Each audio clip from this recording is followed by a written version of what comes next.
June 21 NEET UG പുനഃപരീക്ഷ കണക്കിലെടുത്ത രാജ്യത്തെ Telegram messaging ആപ്പിന് 22 വരെ കേന്ദ്ര സർക്കാർ നിയന്ത്രണങ്ങൾ ഏർപ്പെടുത്തി. നേരത്തെ അയച്ച സന്ദേശം ജൂൺ 30 വരെ എഡിറ്റ് ചെയ്യാനാവില്ല. പരീക്ഷ നടത്തിപ്പുകാരായ ദേശീയ ടെസ്റ്റിംഗ് ഏജൻസിയുടെയും ഉന്നത വിദ്യാഭ്യാസ വകുപ്പിന്റെയും ശുപാർശയിൽ കേന്ദ്ര ഇലക്ട്രോണിക്സ് മന്ത്രാലയമാണ് നിയന്ത്രണം ഏർപ്പെടുത്തിയത്. വ്യാജ ചോദ്യപേപ്പർ മാഫിയ വിദ്യാർത്ഥികളെ കബളിപ്പിക്കുന്ന തരത്തിലുള്ള വ്യാജ സന്ദേശങ്ങൾ പ്രചരിപ്പിക്കുന്നത് തടയുകയാണ് ലക്ഷ്യം. ആപ്പിൽ സാധാരണ പോലെ സന്ദേശങ്ങൾ അയക്കാം, മറ്റുള്ളവരുടെ സന്ദേശങ്ങൾ വായിക്കാം, ടെലിഗ്രാം ഗ്രൂപ്പുകളും പ്രവർത്തിക്കും. എന്നാൽ പഴയ സന്ദേശങ്ങളോ അറ്റാച്ച്മെന്റുകളോ എഡിറ്റ് ചെയ്യാനാവില്ല. മാറ്റം അനിവാര്യമെങ്കിൽ വീണ്ടും പോസ്റ്റ് ചെയ്യണം.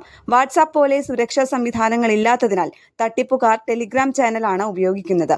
അവർ പരീക്ഷ കഴിഞ്ഞ ശേഷം ടെലിഗ്രാമിലെ തങ്ങളുടെ പഴയ സന്ദേശങ്ങൾ എഡിറ്റ് ചെയ്ത് ചോദ്യങ്ങൾ തിരികെ കയറ്റും. ചോദ്യപേപ്പർ ചോർന്നെന്ന പ്രതീതി സൃഷ്ടിക്കലാണ് ലക്ഷ്യം.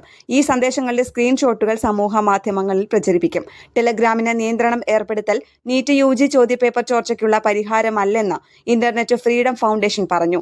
അതിനിടെ 22 ലക്ഷം വിദ്യാർത്ഥികൾക്കായി നടത്തുന്ന നീറ്റ് UG പുനഃപരീക്ഷ ഉപേക്ഷിക്കണമെന്നാവശ്യപ്പെട്ട് മുൻ assistant director general of health services doctor Mangala Kohli supreme കോടതിയെ സമീപിച്ചു.